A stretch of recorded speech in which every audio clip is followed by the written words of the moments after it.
Assalamualaikum warahmatullahi wabarakatuh. Saya Imam Syaroni selaku moderator kelompok 2 teori komunikasi yang akan menyampaikan materi tentang 7 tradisi teori komunikasi. Dalam kesempatan kali ini yang menerangkan materi-materi tersebut adalah M. Ilham Bahauddin, Imam Syaroni, Mia Nurul Fadila, dan yang terakhir Diah Zuhriawati. Latar belakang atau pembuka dalam teori komunikasi, penelitian terhadap gejala-gejala atau realitas komunikasi telah berkembang sejak lama. Seorang profesor komunikasi Universitas Colorado, Robert T. Craig, berusaha menggambarkan secara teoritis sebuah komunikasi ke dalam bentuk lengkap. Craig beranggapan bahwa teori komunikasi adalah suatu disiplin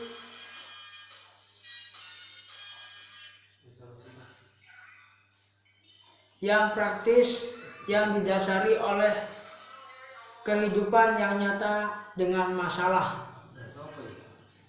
sehari-hari. Melalui praktek komunikasi, Craig menjelaskan bahwa semua teori-teori komunikasi yang umum, di mana komunikasi sudah menjadi istilah yang memiliki banyak makna. Craig mengidentifikasikan 7 teori komunikasi, beberapa pendekatan yang bersifat aktual yang biasa digunakan oleh para peneliti untuk mempelajari pelatihan dan masalah komunikasi.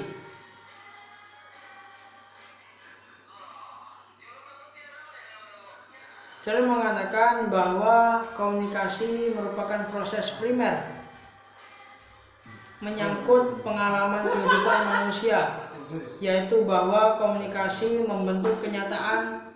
Banyaknya bentuk pengalaman terbentuk dari banyaknya bentuk komunikasi.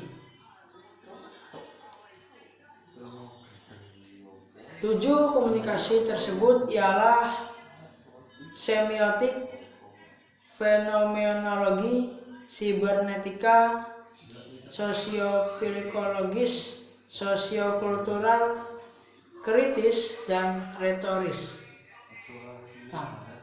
Untuk materi-materi tersebut akan disampaikan oleh teman-teman saya sebagai berikut. Assalamualaikum warahmatullahi wabarakatuh. Nama saya Diah Zuhriawati dari kelompok 2.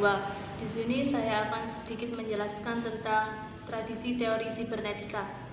Sibernetika ini adalah salah satu tujuh dari tradisi teori komunikasi. Istilah sibernetika berasal dari Yunani kuno yang artinya pengendara atau pengendali. Menurut Norbert Wiener, sibernetik adalah proses pemahaman informasi antara sistem komunikasi dan sistem kontrol. Di sini saya membawakan contoh. Komunikator memberikan informasi terhadap komunikan, dan komunikan ini menerima pesan dari komunikator tersebut dengan baik, sehingga terjadilah proses pemahaman informasi yang berlangsung dengan baik. Sistem kontrol dalam teori sibernetika ini memiliki syarat tertentu dan variabel-variabel yang terdiri dari dimasukkan ke input, dikeluarkan ke output. Dan di sini saya akan mengambil contoh si komunikator ini memberikan masukan terhadap suatu peristiwa. Contohnya, komunikan tersebut menerimanya dengan baik dan terjadilah proses pemahaman komunikasi antara kedua ini. Proses yang kedua, output, adalah di mana di sini komunikan memberikan arahan pendapat tentang suatu masalah-masalah. Contohnya, penyelesaian dalam satu peristiwa tersebut sehingga komunikator ini menerima dengan baik, sehingga terjadilah proses pemahaman komunikasi dengan baik.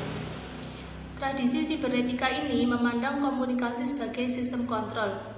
Tradisi ini berasal dari teori sistem yang menyatakan bahwa suatu hubungan yang saling menggantungkan dalam unsur atau komponen yang ada dalam sistem. Di sini saya akan sedikit menjelaskan tentang komunikasi sebagai pengelolaan informasi. Teori ini memandang komunikasi sebagai suatu sistem, di mana berbagai elemen yang terdapat di dalamnya saling berinteraksi dan saling mempengaruhi satu sama lain. Dalam hal ini, komunikasi sebagai proses informasi dan masalah yang banyak dihubungkan dengan keramaian, kelebihan beban, dan fungsi.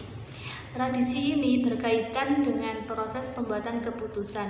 Sistem ini bersifat terbuka, sehingga perkembangan dan dinamika yang terjadi di lingkungan akan diproses di dalam internal sistem.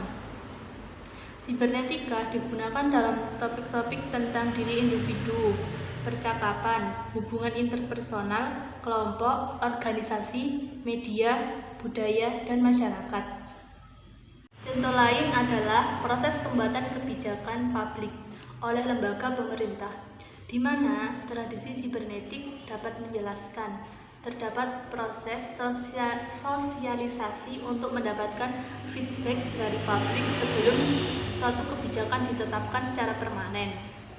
Sekian dari saya, kurang lebihnya mohon maaf. Wassalamualaikum warahmatullahi wabarakatuh. Assalamualaikum warahmatullahi wabarakatuh.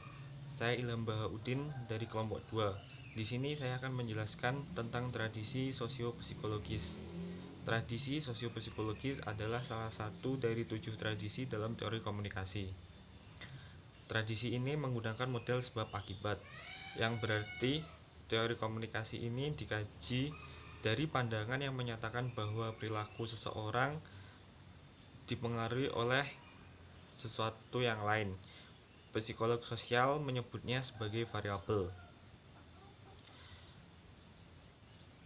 Craig pada tahun 2007 menyatakan bahwa yang mendasari tradisi ini adalah asumsi pola komunikasi kita dan pola komunikasi orang lain itu berbeda dari satu orang ke orang yang lain.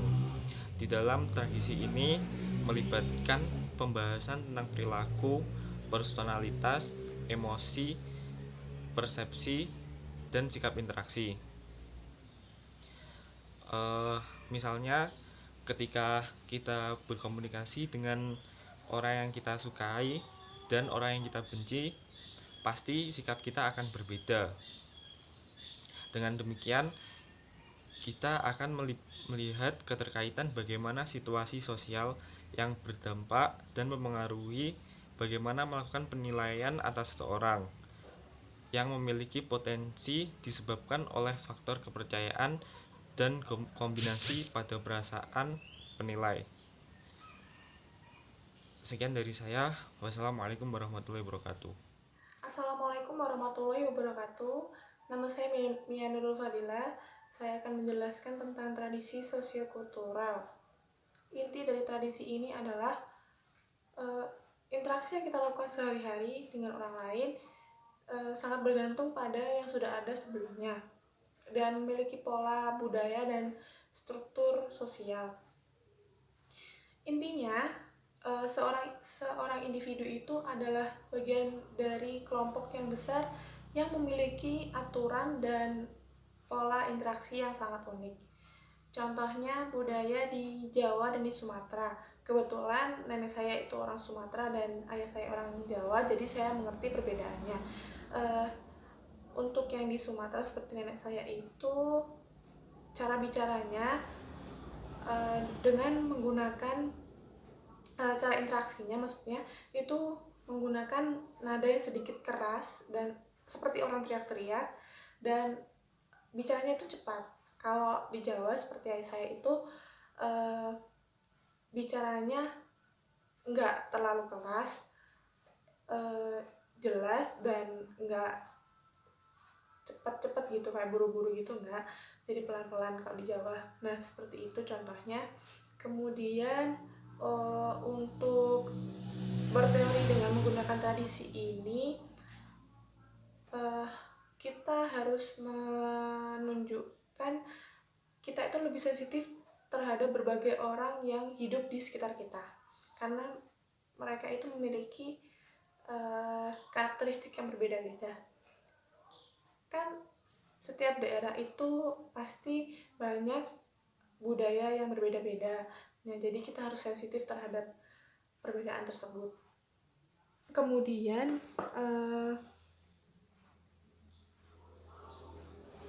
teori ini meninggalkan pendekatan biner karena memiliki tujuan yang layak untuk dipertimbangkan.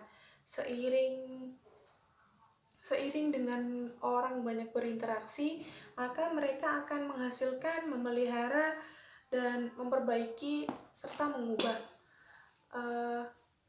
Seperti itu. Kemudian Kesimpulan pada materi ini yaitu Robert Charlotte mengatakan bahwa komunikasi merupakan proses primer menyangkut pengalaman kehidupan manusia, yaitu bahwa komunikasi membentuk kenyataan.